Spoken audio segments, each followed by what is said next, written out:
Good evening, everyone. We are going to call this meeting to order. Now that everybody's in their seated positions, we're able to remove our masks to keep our safe distances. Those who wish to keep their masks on, I would encourage you to do so. We are obviously under stricter orders than ever for these few weeks under Dr. Henry's orders. I wanted to start by acknowledging that we're gathered here either in person or remotely on the traditional territories of the Coast and Strait Salish people, specifically the Lekwungen-speaking people known today as the Esquimalt and the Songhees First Nations, and that their connections to these lands continue to this day. And of course, we are live streaming this out through the web, and it's available on our website for future viewing if you wish to do so. I also just want to start by letting people know, if you're watching, that you can call in to the 250-598-3311 number. It's on the agenda if you wish to participate in the public participation period, which is item number 4 on the agenda. That number 250-598-3311. First order of business on our agenda tonight is council and committee minutes. We have two from November 9th, one from November 16th. Move receipt. Move approval, Move I think is approval. yeah. Thank you. Moved and seconded for approval. Is there any discussion changes? Not seeing. Councillor Appleton, anything? No, thank you. Okay, then I will call the question. All those in favor? Councillor Appleton? Aye. Thank you. Those are adopted. Then we have the advisory body minutes, and we have to approve these as well. Is that correct, or are these for receipt? Okay, thank Move you. receipt. Moved and seconded. Thank you. Any discussion, changes? Councillor Appleton, anything? No, thank you. All right, then. It's moved and seconded. I will call the question. All those in favor? Councillor Appleton? Aye. That passes. Thank you very much. And item number 3, mayor's remarks. Just a few short remarks. Just want to express my appreciation for what was a very different Remembrance Day ceremony. There's a lot of people involved in trying to pull that together. All the Remembrance Day committee, the faith leaders, Parks and Recreation, and engineering and public works staff. We had corporate services involved, police and fire, Oak Bay High School, and of course, many of the councillors were able to attend as well, often having to leave their families behind to do so. So thank you, everybody, for participating and supporting that. I also just want to get people know that the BIA has had to cancel their Christmas markets, but they will be doing a food drop-off in the front of the Municipal Hall starting on December 1st. So details to come, but just so everybody is aware that that is coming. I also just want to thank the BIA in general for bringing so much life into the village. They're doing everything they can to make sure that people still shop local, use local, and doing a lot of good work to promote our local business community and just encourage people to shop locally as well. And also just want to point out that with the that there is a new portal coming for all of our agendas and meeting minutes and so forth that's coming live sometime in the next 2 months, but we hope sooner rather than later. But it's really going to be a single point of contact for all of the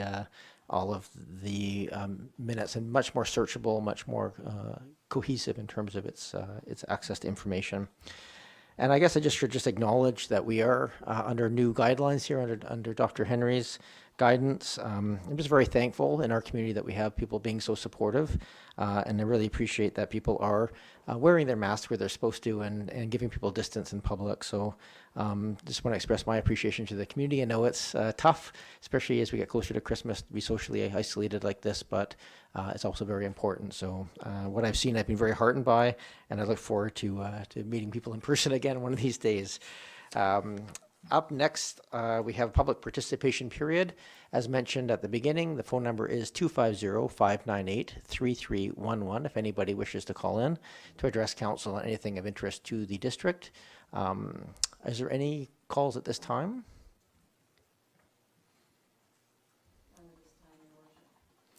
Okay, thank you, Ms. Williams. We'll just wait another 30 seconds or so in case people wish to call in. Again, if you wish to call in, 250-598-3311.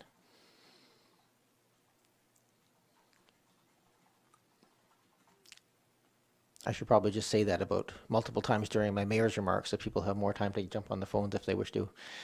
Not usually a very busy call in for the section at this time of year. Ms. Williams, has there been anybody calling in? No calls, Your Worship. Okay, thank you very much. We will move on to the next agenda items. If anybody calls in the next minute or so, if you could just wave at me and we'll happily jump back to let people have a chance. Up next on the agenda, item number 5, we have the request for additional driveway access at 1259 Oliver Street. We have a recommendation from Committee of the Whole, and I believe Ms. Jensen is on the line to answer any questions. Is that correct? I believe so. I will, are there any?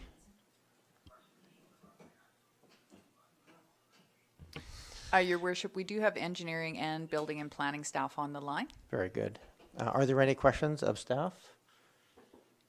No? Go ahead, Councillor Green. I was going to move the motion, Your Worship. You may do so. That would be great. Thank you. So this is the application for second driveway be approved. Is there any further discussion on this item? Go ahead, Councillor Patterson. Thank you, Mayor. I'm sorry, I can't support the proposal, although I certainly share my colleagues' desire to save trees, but with the plan as it's presented, the existing garage doors for the property at 1259 are centered directly behind a mature oak tree located on Brighton. And the land proposed for the new driveway to 1249 could be the only alternative for access to parking at 1259 if there is a decision to have better access to a garage on that property. And if the proposed drive is used for development vehicles, and I presume that that would be the road in, Brighton is a narrow road, and the sharp turn into the driveway will make it difficult to maneuver. And again, it'll be directly across the path of that mature oak tree. I feel that the proposed long driveway and adjacent parking space will be awkward to navigate.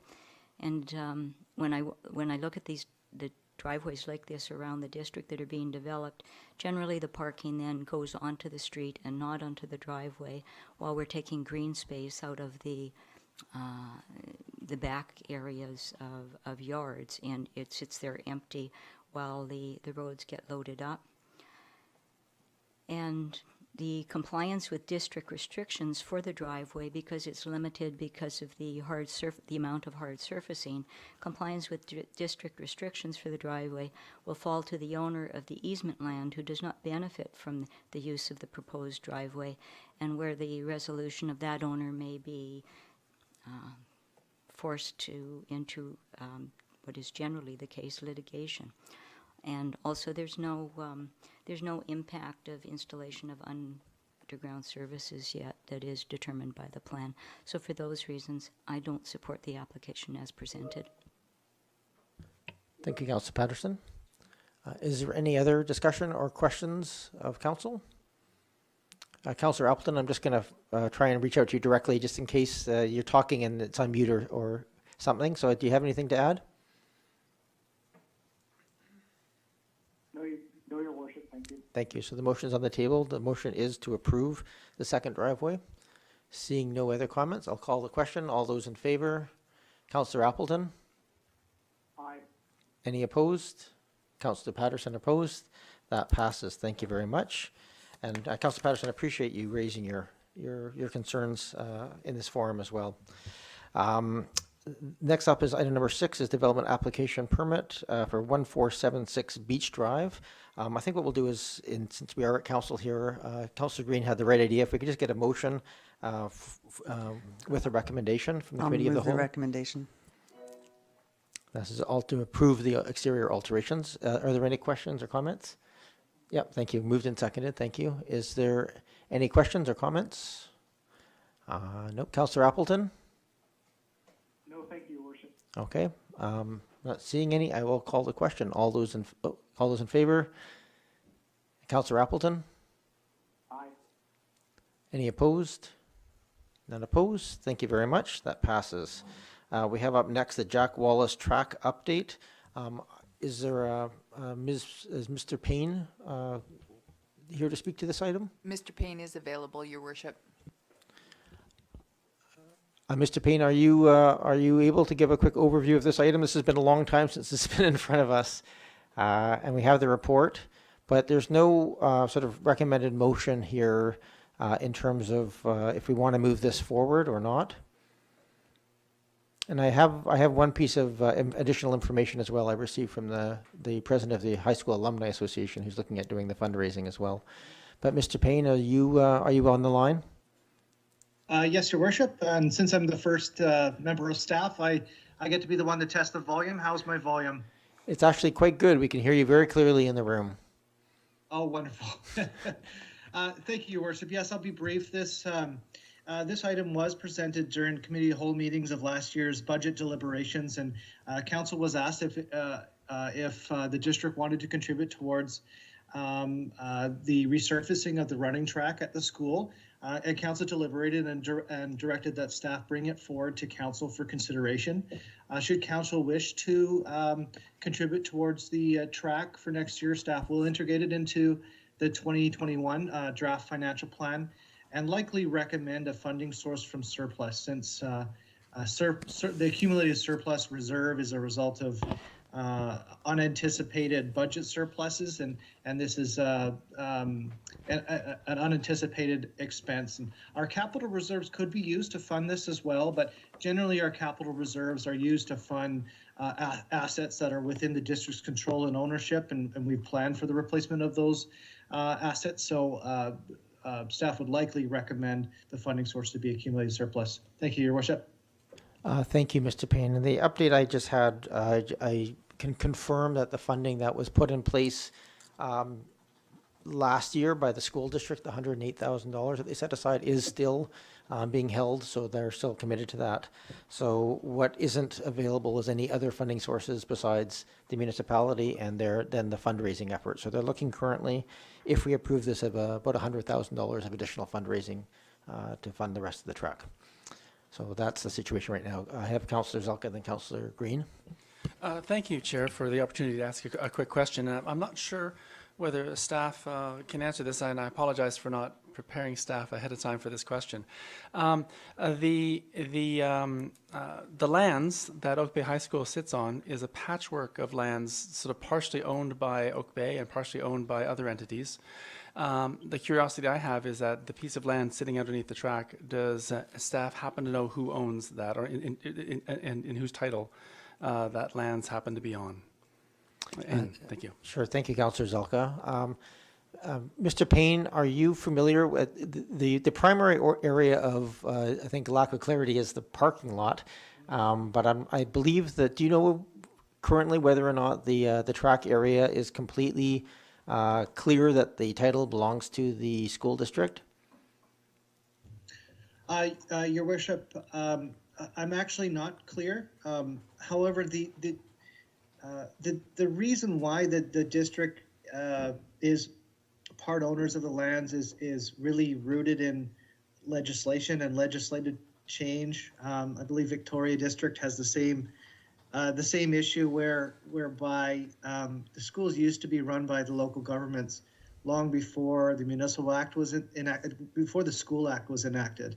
And at that point, ownership of the land was basically taken over by the school districts. So in form, the school district owns and operates the land. In actual land titles, often you'll see the municipalities on there, but it doesn't really bear responsibilities for the ownership and operation of those lands. Thank you, Councillor Zelka. Councillor Green? Thank you, Your Worship, and thank you, Mr. Payne. I actually thought Mr. Payne said Queen Victoria had the same issue, but I realized he said the city of Victoria, and I was thinking, yes, we could be going that far back. Just a quick question. The wording is that school district number 61 for a district contribution of up to $50,000. Is it possible the amount could be less at the end of the day or not? Thank you. Mr. Payne, the question is, the wording is up to, but are you familiar with whether there's any chance of this being less than the 50,000? I think that was originally there at the time because we were seeking additional grants from the provincial government and the Francophonie Games organization themselves and possibly the federal government. And I think the expectation at this point is those might be not coming, but I think that's the source of this word. But Mr. Payne, is there any indication at this point whether the amount could be different than 50,000? Your Worship, if I were to to answer the question strictly, yeah, I mean, obviously, yes, the district can choose to provide a grant for the less amount. As to whether or not that would deter the ability for the district to proceed, the school district, pardon me, to proceed with the track resurfacing, I don't actually know the answer as to what impact that would have on the viability of the project going forward or not. Okay, thank you. Councillor Green? Yes, and I completely support the amount. I was just curious about the wording. Thank you very much. Thank you. But that did trigger a wording question that I had, though, was, Mr. Payne, the wording that's there, is that sufficient if we just read that wording to move it forward? Or do you wish something a bit more solid in terms of actually saying, giving direction to include this money in the budget? Yes, thank you, Your Worship. The wording is sufficient, and I envision that the school district would provide us with their contribution requests, and if it was up to $50,000, then that would be acceptable. As you mentioned, Your Worship, I believe the reason the wording was there was with the chance that the school district was able to have other funding sources from other levels of governments or contributions or donations that would thereby lower our contribution amount. It was there so we would have the flexibility to contribute less in that case. Thank you. Go ahead, Councillor Braithwaite. So I'm prepared to move a motion. Would you like me to do it exactly as it's written, or would you like me to augment it with that more strong words to definitely include it in the budget deliberations? I personally prefer clearer language, but your call since you're making the motion. Okay, I move that council provide direction to staff to include the request of the school district 61 for a district contribution of up to $50,000 towards resurfacing the running track at Oak Bay High School in the 2021 budget. Second. Moved and seconded. Is there any further discussion? Councillor Appleton? Thank you, Your Worship. Just really briefly, I guess, I'm not sure whether any staff are in a position to answer this, but do we have a sense of what the lifespan of this investment is if it's resurfaced? I mean, the report indicates that this was installed at the time of the Commonwealth Games and is now worn out, so that's 26 years. So I'm just kind of wondering what the timeline is on that. Yeah, I believe it's around a 25 or 30-year surface lifespan is the expectation. I think it's past its expected lifespan now, so I guess that gives some indication. The reason that I raise it is because I still feel that I feel like there's a missing piece here as far as a strategic plan for what happens with the pieces of property, as we discussed about ownership. That there could very well be a different use of the collective lands that are made up by the works yard, municipal-owned land that has the track on it. There's no doubt that it's currently an amenity, but I hesitate to invest in something that could potentially limit. I don't think it's going to be happening on the time frame necessarily that this thing would be around, that the surface would last. But that's why I'm curious. Yeah, I can just answer that question about its expected lifespan. I can't speak to the future plans from the school district of that land. Although obviously, if they want that track being resurfaced, they obviously see that as being used for the next 25 years. Thank you, Councillor Appleton. Any other discussion? Not seeing any. We have a motion on the table. I will call the question then. All those in favor? Councillor Appleton? Aye. All right, that passes. Thank you very much.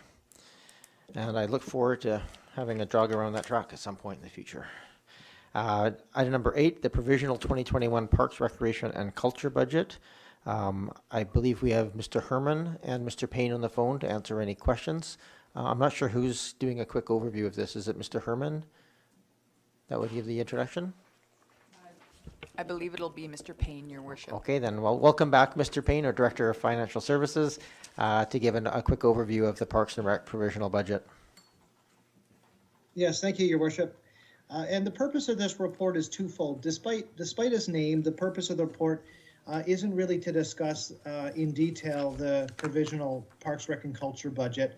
Nevertheless, that is certainly being discussed tonight. And really the second is to recommend the use of the COVID-19 Restart Grant. So get some input from council on the use of that grant. So the Parks, Rec, and Culture staff, alongside financial services, has prepared the 2021 provisional budget.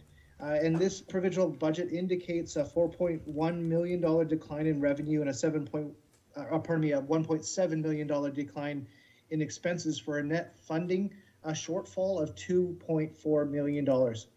Every effort has been made to provide the current services in the most cost-effective way. But you can see by the detailed schedules in the report that over half of this funding shortfall is really due to aquatics and fitness, which have had heavy capacity limitations placed on those services. So council can choose from many options to in regards to the funding shortfall for 2021. The district can use some reserves or surpluses. The district can increase taxes, or the district can utilize already envisioned tax increases. For instance, we had some tax increases we were going to use for infrastructure funding to increase sustainable infrastructure funding or other increases. Or staff could utilize, the district could utilize existing reserve transfer budgets. So we're already setting aside over $7 million annually in our reserves. We could utilize some of that funding temporarily until things rebound after COVID-19. Or lastly, the district can utilize the COVID-19 restart grant that the district is now in receipt of to fund some of the shortfall. And council has flexibility in those options. They can use any or all of those options to any degree. So the second thing I wanted to talk about that's in this report is the COVID-19 restart grant. And council will bear with me. I have a little bit of a prelude, which I thought was pertinent information, which kind of highlights the genesis of the COVID-19 restart grant. I had the pleasure of attending an economic conference virtually this year, and the keynote speaker was Dr. Ben Bernanke, who was the chairman of the Federal Reserve in the U.S. during the last major recession, 2008 onward. And he said that the federal government of the time, speaking of the U.S. federal government, did a good job of stimulating the economy with fiscal policy, basically fiscal stimulus. But where the government fell short was really at the state and local government level, because there was a lot of balanced budget legislation. And as a result, state and local governments had to cut budgets. They had to cut services in order to have a balanced budget. And much of the gains from the federal fiscal policy was offset in that way. And so, the economic leaders at the time, they sort of learned from that, and that's part of the reason why you see this COVID-19 restart grant from the federal and provincial government this year. In September, the provincial government, alongside the federal government, announced that there would be $425 million in support for local governments. And in November 3rd, while this report was being prepared, we received notification that we would be the recipient of a grant in the amount of $3.6 million. And I can confirm that that grant was sent to us just last week. So we have that funding available. That grant can be used for revenue shortfalls. It can be used for facility reopening, emergency plans, bylaw enforcement, and other costs related to COVID-19. So it certainly fits the purpose of the funding shortfall that is forecasted for 2021 at the Parks, Rec, and Culture Department. So as a result, staff are recommending that the district use $2.4 million of the COVID-19 restart grant to support 2021 PRC operations, Parks, Rec, and Culture operations, and that the remaining $1.2 million from that grant be set aside in a financial stability reserve that can be used to fund potential 2022 revenue shortfalls from the PRC or elsewhere in the district. Thank you, Your Worship. Thank you, Mr. Payne. Are there questions? Go ahead, Councillor Patterson.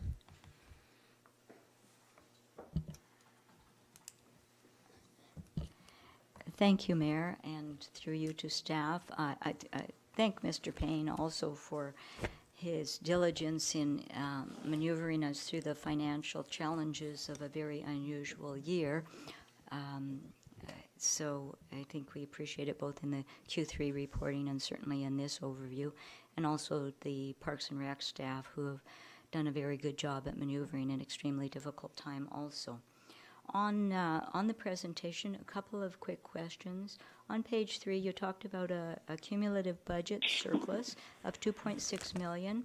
Is that comprised of both financial and non-financial assets?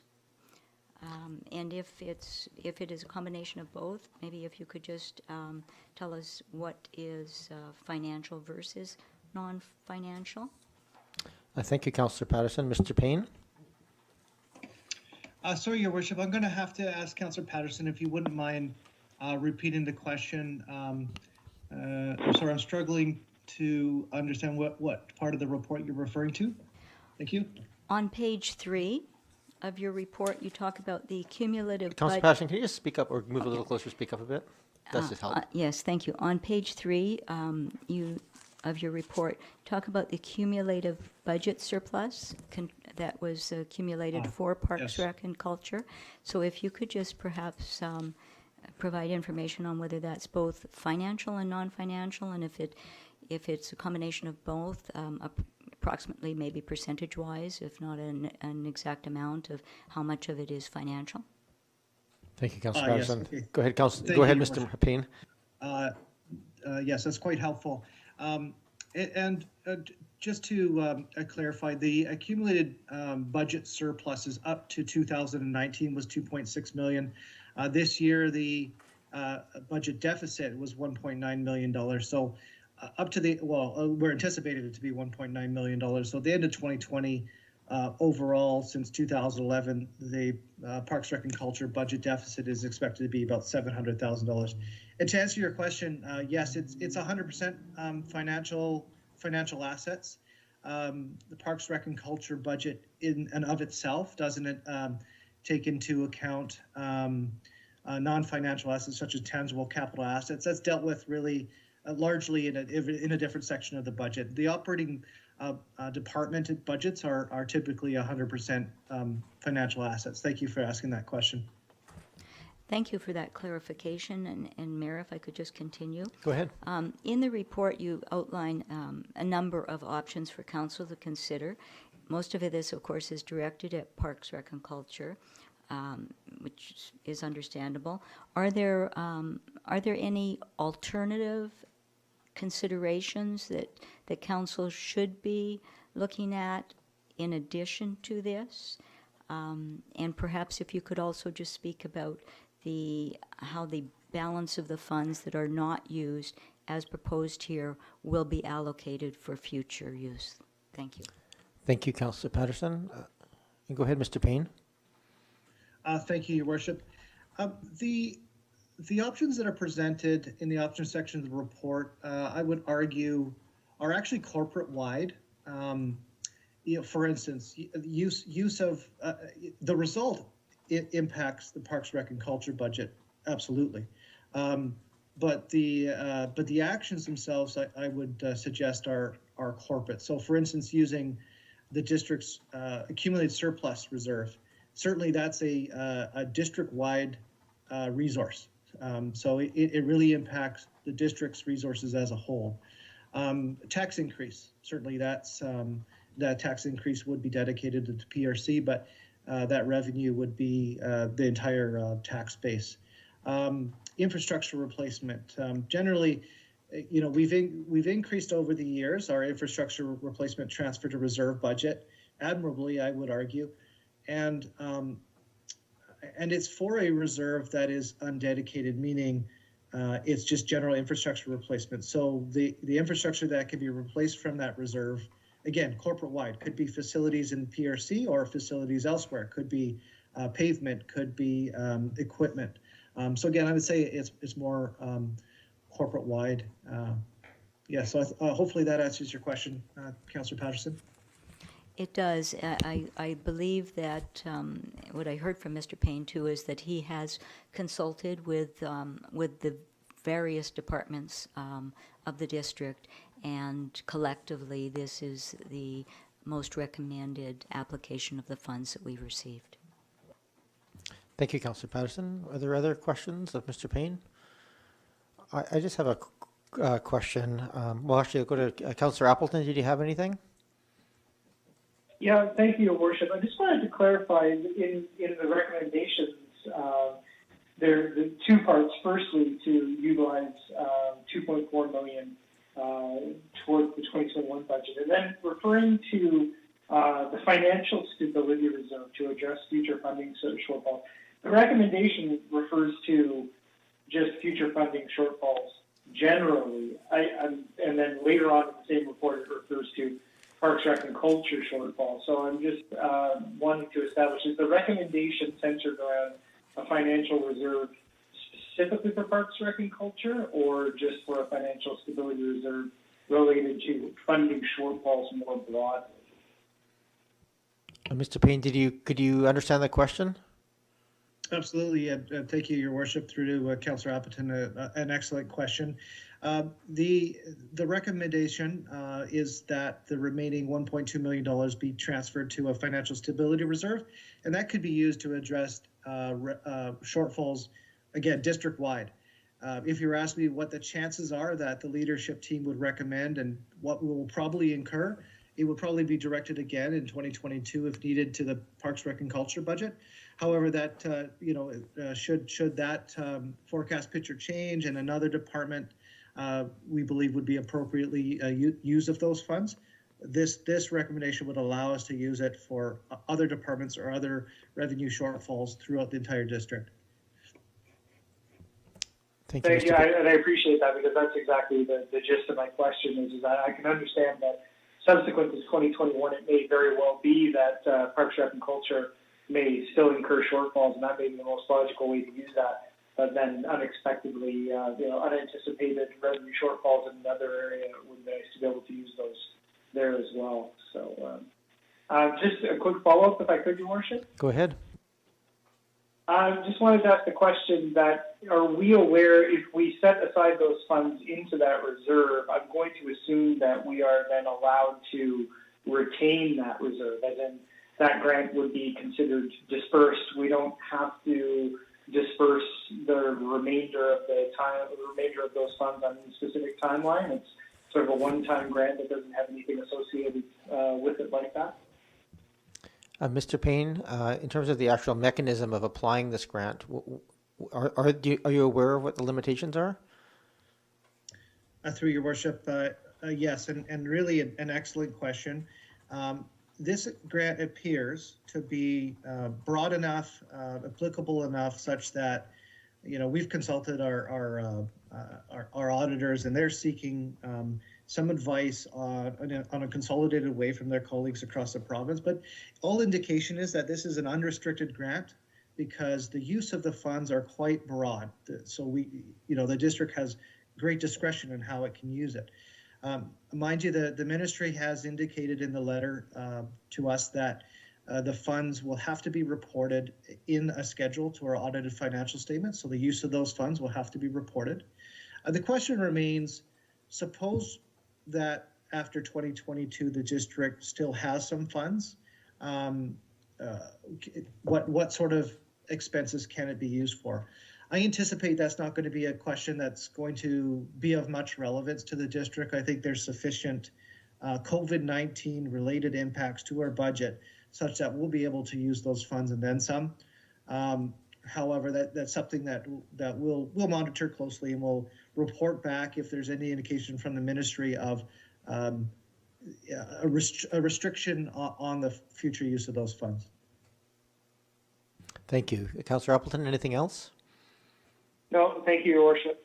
Thank you. I guess I would just make a comment, which I probably shouldn't do at this point, but my thinking on that Parks and Recreation, or the reserve fund, really relates mostly to Parks, Rec, and Culture. And we've had these surpluses that have gone into general surpluses, and I think the more clarity we have for that, the better, because I think that's the one area of revenue that we have the most risk on. And the reason that they run surpluses is that they've had to budget fairly conservatively to allow for changes that happen unexpectedly. I have just a couple quick questions. Do we have any? I know we have a projected budget for 2020. with these new changes that are happening with the public health orders, are we expecting any significant shift in the anticipated deficit in this year from the 1.4 to 1.9 million? Mr. Payne? Your worship, I believe Director Herman's on the line and indicated that he's willing to answer that question. So go ahead, Mr. Herman. Thank you, Your Worship. Can you hear me? We can, thank you. Yeah, thank you. The staff are still working through and actually anticipating some further guidelines to come from the province. What's come so far last week has not had significant impact, some, but not to a large scale. There's supposed to be some additional guidelines coming that will impact potentially a greater number of programs, but we're still waiting to hear and actually have heard that we might not get that information for a week or two yet. Such things as, that may impact the fitness area. Physical distancing might be increased from 2 meters to a greater number, things like that. So it's difficult to say, but I'm also hopeful that the first bit of the fall here has been successful enough that it might offset what might come in the latter part of the fall, if that makes any sense. No, that's good. I don't want to put you on the spot for. No, that sounds good. Thank you, Mr. Herman. I didn't want to put you on the spot too much. I just was curious if there was if you anticipate any significant shifts. So that's helpful. And the other question I have really is to Mr. Payne is I'm just curious in the wording of the COVID related expenses, we have a deficit this year. We're using other sources to fund that in terms of surpluses and deferred, payments into reserves, et cetera. But this is a very clear, that payment for Parks and Rec seems very clear that we qualify for it. And I'm just wondering if there's any logic in using some of that money to pay for the deficit in 2020 and some of the money for the anticipated deficit in 2021. Recognizing it probably won't cover all of those costs, but we can still, if we run into the issue of having a revenue shortfall in 2021, be able to pay it from surplus. And that would just take away the risk of them saying, well, you haven't spent it, so they'll take it back again. I'm not sure if that's a logical course of action or if that's just reading too much into the openness of the grant wording. Your Worship, it's a perfect suggestion because it depends the accounting treatment. I don't want to get too technical, but if the accounting treatment ends up being what we expect, which is this is an unrestricted grant, and we got the money last week, which means it will all go into this year's surplus as revenue this year, which means that our surplus would grow. So it makes sense to allocate on the books and in the accounting, in the financial statements, which would free up the surplus that would not otherwise be there to use. So we could utilize those grants and ensure that we've used it for purposes which it was set out for, and we would have other financial resources available in an equal and opposite manner. Okay. So yes, thank you, Your Worship. Staff will take that under advisement. Okay. Is there any changes to the wording that you need at this point in the motion that's suggested? Because it really just speaks to the 2021 budget, or can you work within that and come back if there's any changes in direction required? Your Worship, I'm going to have a think about that if you don't mind.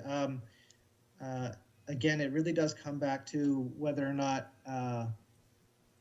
what the accounting treatment for it, even though the financial impact to the district is 6 of one, half a dozen of the other. I'm gonna have to have a think about that if you don't mind. Thank you. Sure, and my apologies. This is a thought I had sitting here, and I would have given you some time otherwise. I think we're safe to make the motion as it stands, and we can always come back to it if we need more direction to use this year's, some of the money for this year's deficit as well. Thank you, though, Mr. Payne. Go ahead, Councillor Patterson. Thank you, Mayor. And out of your questions, I guess there's another one. It generates another question for me, and I don't want to go too far down the path here because we can start to get too much into budget discussions and deviate from the real matter before us here. But this is, of course, an unusual amount of funding that is coming into the community, and there will be some that is carried forward.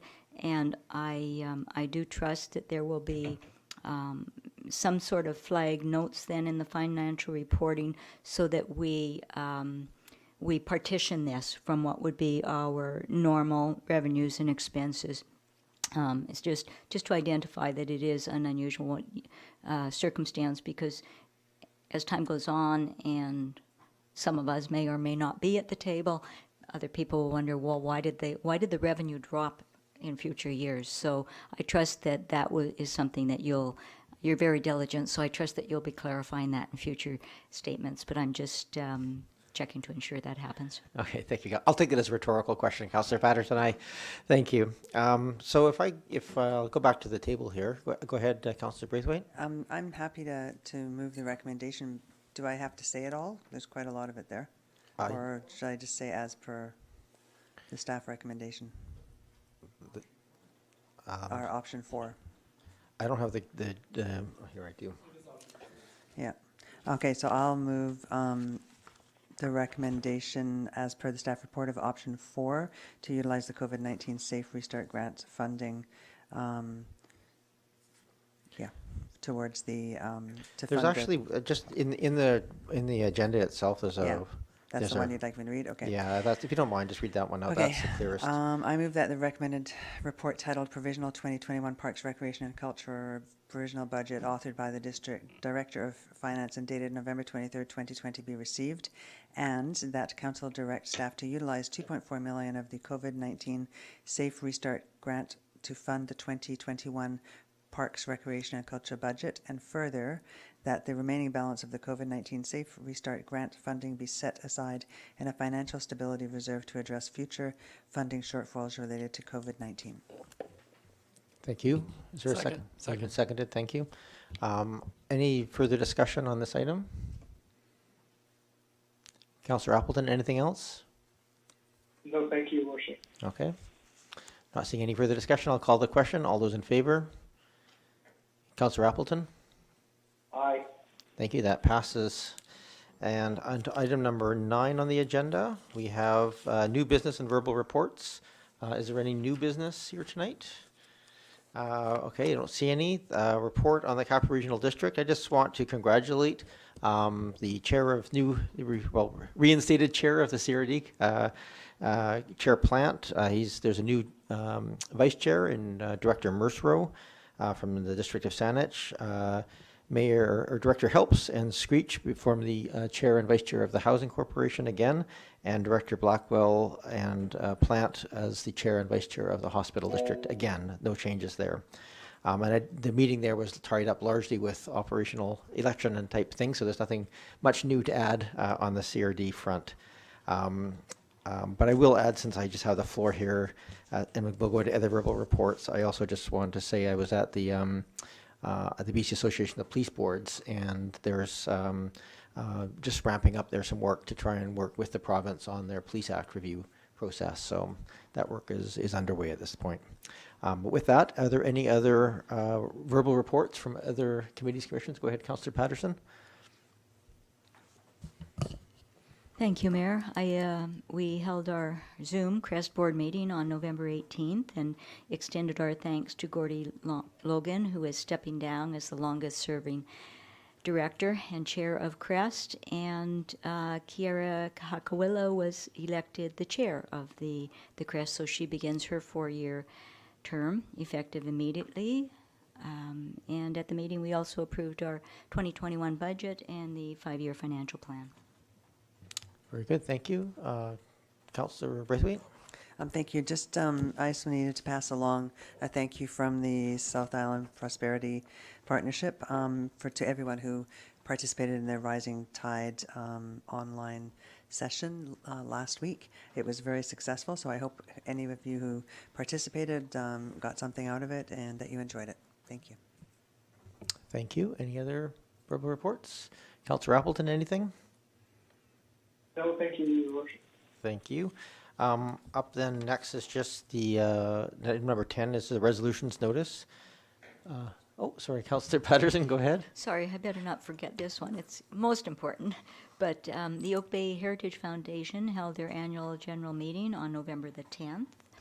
And I'm very pleased to inform everyone that our president, Robert Taylor, was reelected president and will continue to serve. But we have a new vice president of the Oak Bay Heritage Foundation. Britta Harrison-Brook will continue her work with the Heritage Foundation and serve as our new vice president.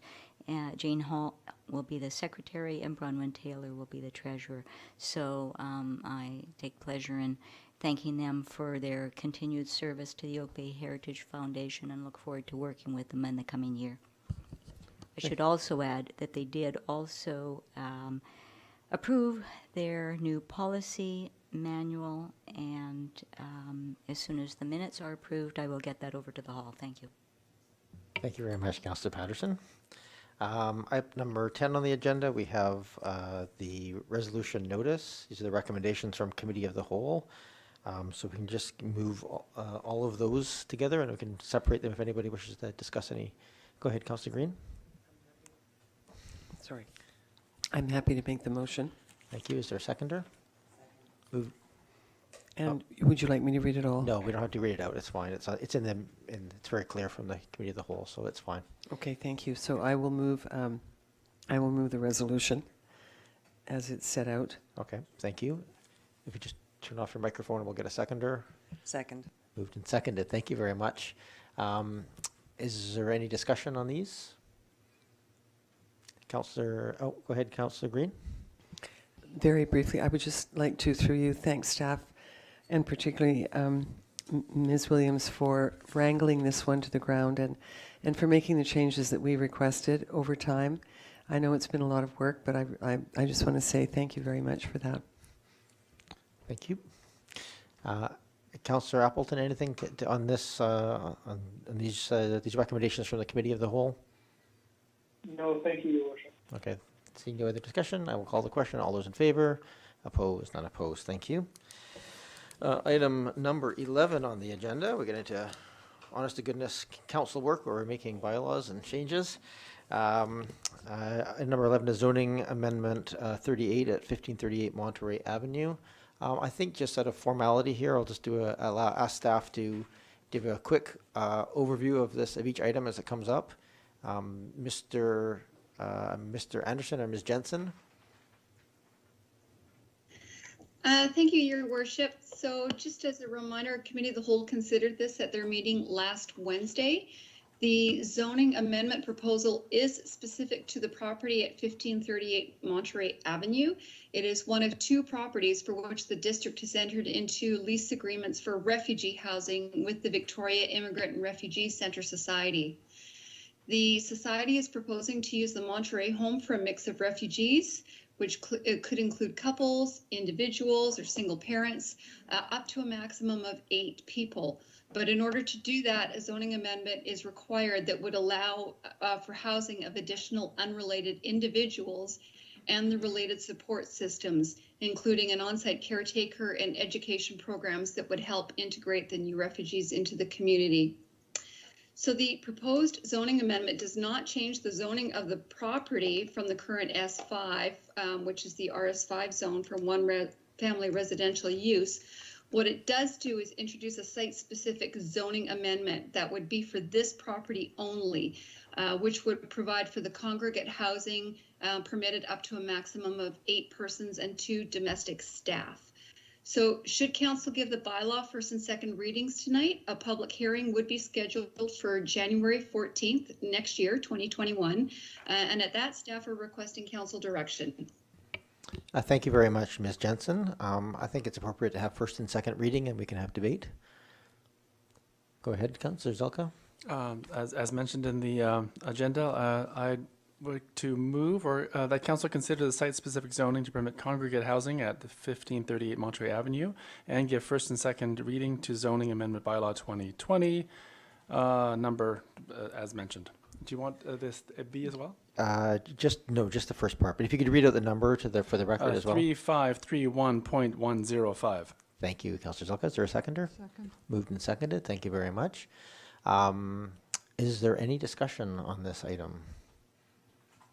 Councillor Appleton? No, thank you, Your Worship. All right, I'm not seeing. Oh, Councillor Zelka, go ahead. Through you, I just wanted to thank staff for moving forward on this as quickly as they have, and brought it forward as quickly to allow Verks to move forward. They are ready to bring people into the building. So the faster we can do this, the faster that the building can be used to capacity. Thank you.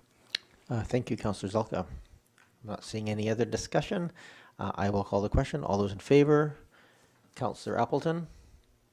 Aye. Any opposed? None opposed. Thank you. So first and second reading is completed. And with that, we need to set a public hearing date. Can I get a motion to set the public hearing date for January 14th? Gladly. The B portion, to set a public hearing date for bylaw number 3531.105 to be held at the Oak Bay Municipal Hall on January 14th, 2021, 7 p.m. in council chambers, and that notice be given in accordance with the Local Government Act. Moved and seconded. Is there any? You can ask a question. Absolutely. Go ahead, Councillor Braithwaite. Thank you. Just wondering what happens if we are still under lockdown on that date? Then how do we handle a public hearing? Thank you, Councillor Braithwaite. Ms. Williams? Thank you, Your Worship. Staff is currently in the planning stages of developing a process to hold a virtual public hearing. They have been held in that method, that format around the Lower Island, so we've got a lot of experience to draw from. Thank you. Not seeing any. Thank you very much. We'll leave it at that then. I'm not seeing any other questions. We'll call the question. All those in favor? Councillor Appleton? Aye. Any opposed? None opposed. Thank you. Under number 12, sewer use charge bylaw.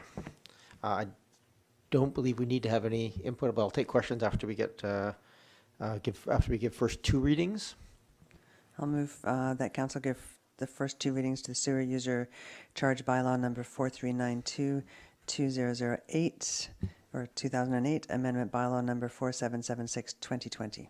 Second. Moved and seconded. Are there any questions of staff on this or any comments that you wish to make? Councillor Appleton? No, thank you, Your Worship. Okay, I don't see any other. Okay, I don't see any, so I'll call the question. All those in favor? Opposed? Councillor Appleton? Aye. Thank you. And we get third reading. I'll move third reading of same. Second. Moved and seconded. All those in favor? Councillor Appleton? Aye. Thank you. That passes. Thank you very much, everyone. Item number, refuse collection and disposal bylaw. We've had first, second, and third reading at a prior meeting, so we just need a motion to adopt. Move adoption of the refuse collection and disposal bylaw number 4731, amendment bylaw number 4773-2020. Second. Second. Moved and seconded.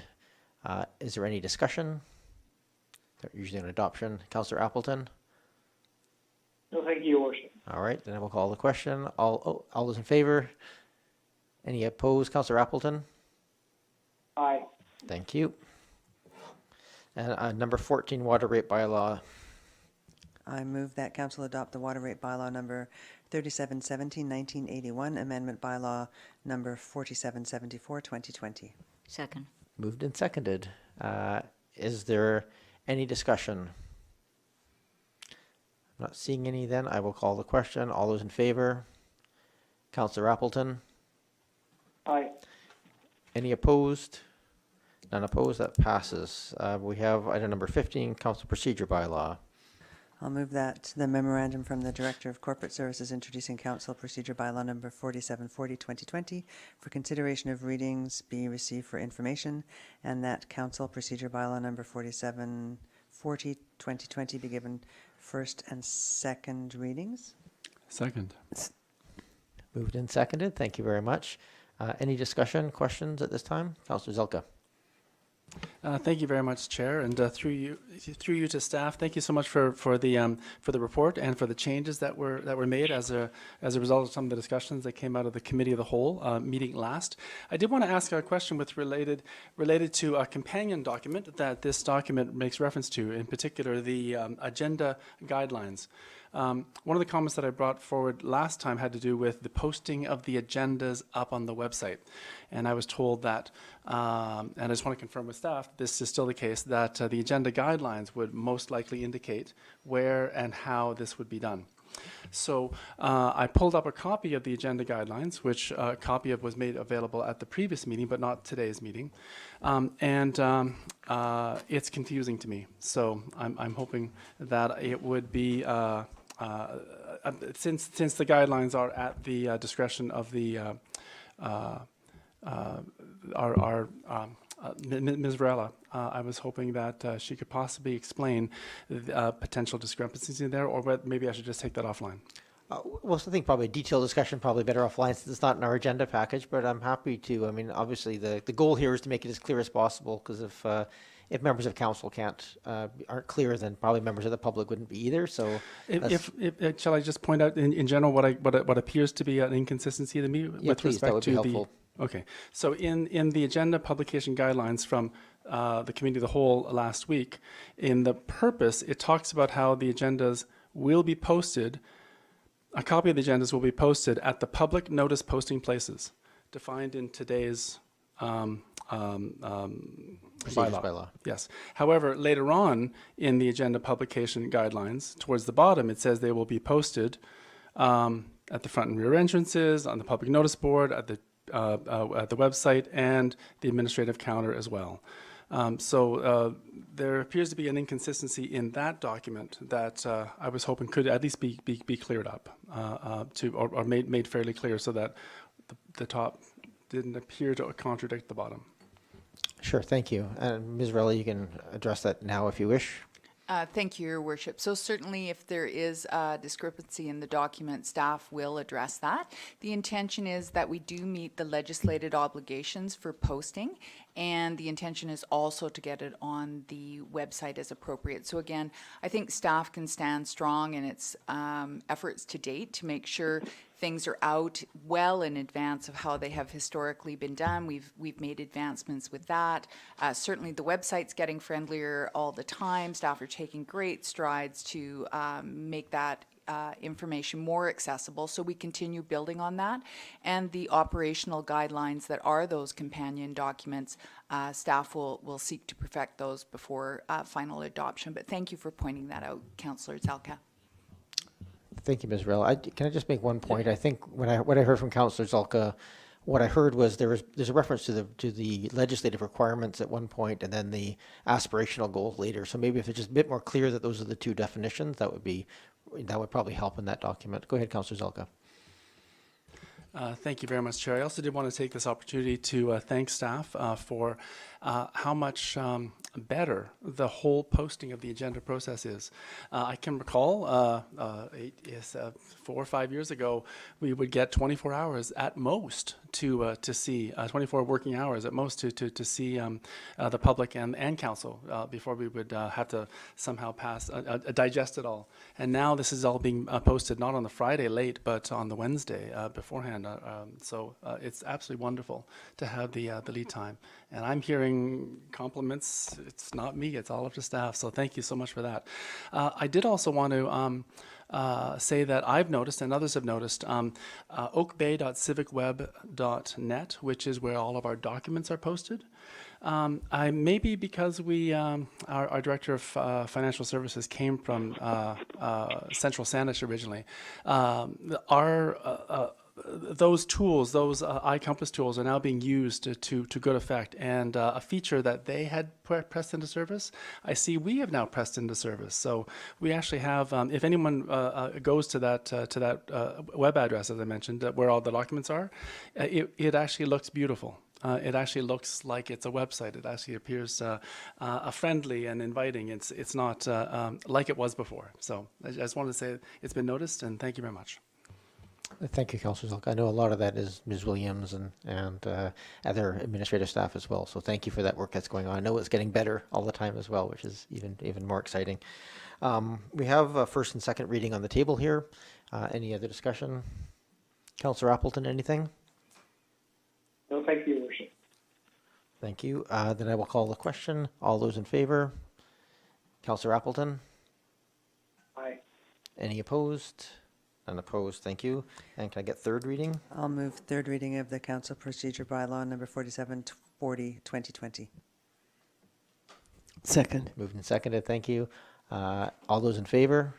Councillor Appleton? Aye. Any opposed? None opposed. That passes. Move adjournment. Second. Moved and seconded. All those in favor? Councillor Appleton? Aye. All right, we are adjourned. Oh, that's a shame. We're 50 seconds past the 1 hour mark. We could have almost slipped underneath the 1 hour. All right, thank you, everyone. Good evening. I hope we're meeting in person again on December 7th, but we'll see if there's what happens with the public health guidelines.